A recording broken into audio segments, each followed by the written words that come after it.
තෙරුවන් සරණයි. නාවලපිටිය ශ්‍රී ගෞතම සම්බුද්ධ යෝගාශ්‍රමය සහ සම්බුදු පියුම් YouTube නාලිකාව සංවිධානය කරන මෙම වන්දනා චාරිකාවේ දැන් අප පැමිණ සිටින්නේ මිරිසවැටියටයි.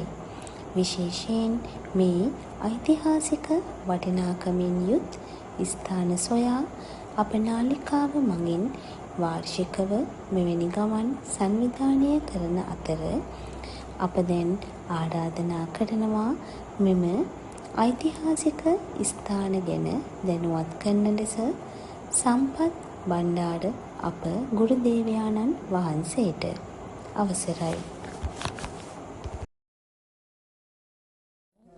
සාධු සාධු සාධු. හොඳයි වාසනාවන්ත කාරුණික පින්වත්නි,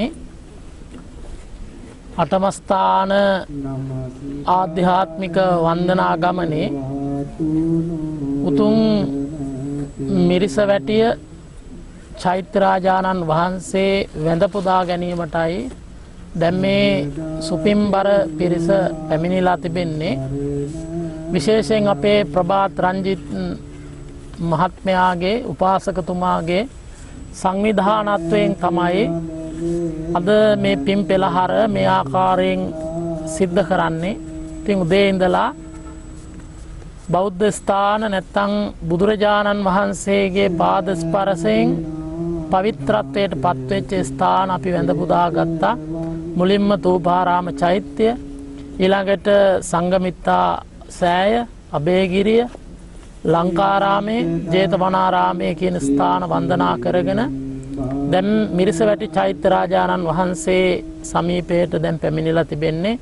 ඉතින් ඊටාම කෙටියෙන් අපි මේ චෛත්‍යයේ ඉතිහාසය පිළිබඳව සිහිපත් කරනවා නම් තුන් සිංහලයේ එක්සේසත් කරපු දුටුගැමුණු මහරජුරු පිළිබඳව අපි හැමදෙනාම දන්නවා. ඉතිහාසය ගත වෙන රාජාවලිය තුල මහා ශ්‍රේෂ්ඨවත්ම ඒ වගේම ශ්‍රද්ධා සම්පන්නම මතු ලෝතුරා බුද්ධත්වයට පත්වෙන ආර්ය මෛත්‍රී බුදුරජාණන් වහන්සේගේ දකුණ ශ්‍රාවක තනතුර ලැබමින් අමා මහ නිවන් පුරයට පත්වෙන ඒ දුටුගැමුණු මහරජුරෝ මේ වෙනකොට ශාසනයට මහා සේවාවන් කරලා දෙව්ලොව දුටුගැමුණු දිව්‍ය පුත්‍රයා වශයෙන් වැඩ ඉන්නේ. විශේෂයෙන්ම දුටුගැමුණු රජුරෝ තුන් සිංහලයේම එක්සේසත් කරගෙන එන ගමනේදී විශේෂ සිදුවීමක් සිද්ධ වුණා. ඒ කුඩා කාලයේ සිදුවීමක් මුල් වෙලා තමයි ඒ සිදුවීමට මූලික වුණේ. මොකද සද්ධාතිස්ස කියන කුමාරයයි දුටුගැමුණු කුමාරයයි කුඩා අවදියේ හැදේ වැඩෙනකොට කාවන්තිස්ස රජුරුව තමන්ගේ දරු දෙන්නට බොහොම ආදරේ විහාර මහදේවියත් ළඟට ගෙනල්ලා බත්ගුලි 3ක් හදලා තමන්ගේ දරුවන්ට මේ බත්ගුලි 3 කන්න දෙනවා. පළවෙනි බත්ගුලිය හැටියට අනලා දරුවන්ට දීලා කියනවා කිසි දවසක කුල දෙටුවන්ට නොදී ආහාරයක් අනුභව කරන්නේ නැහැ කියලා පොරොන්දු වෙන්න පුළුවන්ද කියලා පොරොන්දුවක් ගත්තා. පුළුවන් නම් මේ බත්ගුලිය කන්න කියලා දෙන්නට කෑල්ල දුන්නා. ඒක තේරෙනව නේද? කවුද කුල දෙටුවෝ කියන්නේ? කුල දෙටුවෝ කියන්නේ කවුද? කුල දෙටුවන් වහන්සේලා කියලා කියන්නේ දේශේ මුර දේවතාවුන් වහන්සේලා ආර්ය මහා සංඝරත්නය.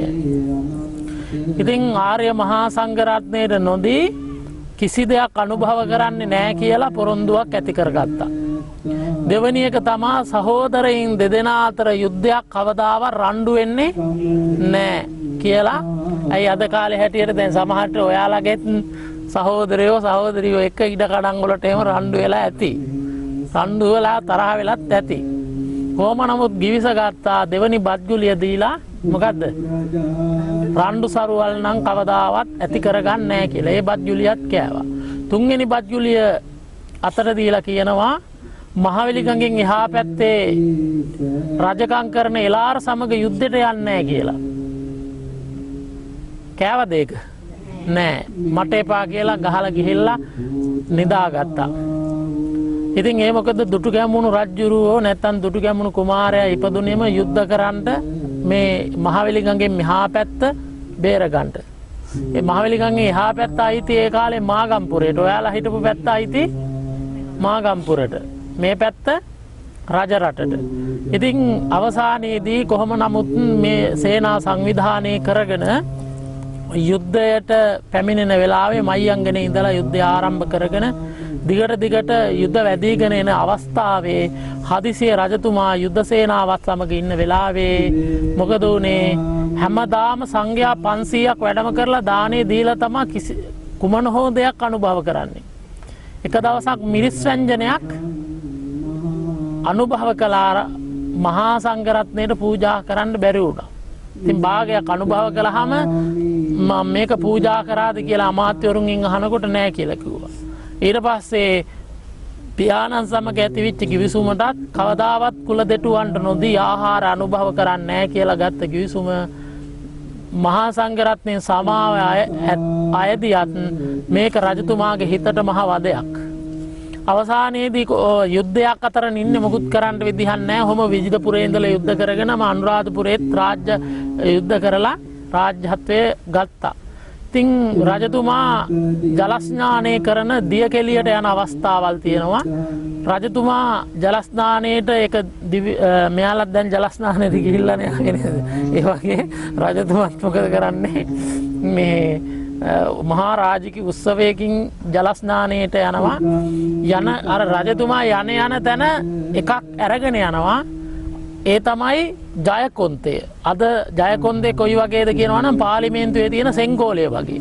ඒකේ මුදුනේ තියෙනවා සර්වඥ ධාතුන් වහන්සේලා තැන්පත් කරලා. ඒක තමයි මේ යුද්ධයටත් ඉදිරියේ සංඝරත්නයටත් කලින් වැඩම කරගෙන ආවේ.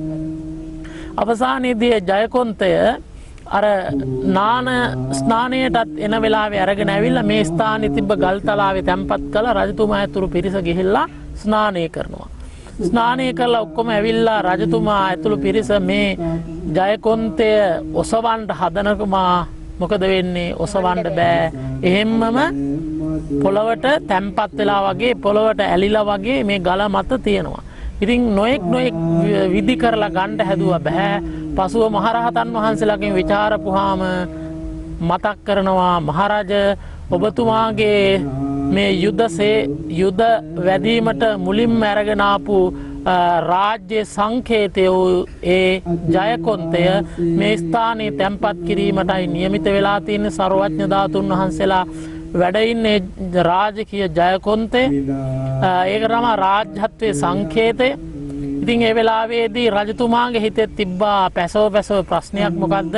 කුල දොටුවන්ට නොදී මිරිස් ව්‍යංජනයක් අනුභව කරපු නිසා ඒ සමා කර ගැනීම සඳහා මේ ස්ථානයේ අර ජයකොන්තය තැන්පත් කරලා චෛත්‍යයක් ඉදි කරලා වර්ෂ 3ක් අතුලත අසූරියන් උසට චෛත්‍යයක් හදලා බුද්ධ ශාසනයට පූජා කළා. දුටුගැමුණු මහරජුරුවන් විසින් නිර්මාණය කරපු ප්‍රථම මහා ස්තූපය තමයි මේ මිරිසවැටි උත්තම චෛත්‍ය රාජානන් වහන්සේ.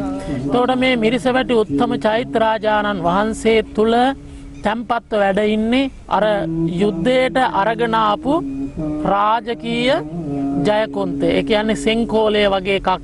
ඒක තමයි රාජ්‍යත්වයේ මූලය බවට පත් වෙන්නේ. ඒ ජයකොන්තේ හදලා තියෙන්නේ උඩ කරඬුවක් ආකාරයට සර්වඥ ධාතුන් වහන්සේලා තැන්පත් කරලා මණික් ගල් ඔබලා රත්තරන් නිර්මාණය කරපු සර්වඥ ධාතුන් වහන්සේලා තැන්පත් කරපු ඒ ජයකොන්තය මේ ස්ථානයේ තැන්පත් කරලා මේ චෛත්‍ය හදලා ශාසනයට පූජා කළා. එදා මෙදා තුර කාලයේදී අපේ ලාංකික ජනතාව මේ චෛත්‍ය රාජානන් වහන්සේ වන්දනමාන කරගෙන අප්‍රමාණ පින් සිද්ධ කරගත්තා. අපිටත් ජීවිතයේ සමහර ජය ගණ්ඩ තියෙනවා නම් ඒ අවස්ථා සිහි කරමින් මේ ස්ථානයට ඇවිල්ලා වැඳලා හිතේ තියෙන බලාපොරොත්තුව සිහිපත් කරපුවාම ඉක්මනින් අපිට ජයග්‍රහණය ලැබෙනවා. මොකද මේ මහා සංග්‍රාමයක් ජයගත් පූජනීයම වස්තුවයි මේ ස්ථානේ තැන්පත් කරලා තිබෙන්නේ.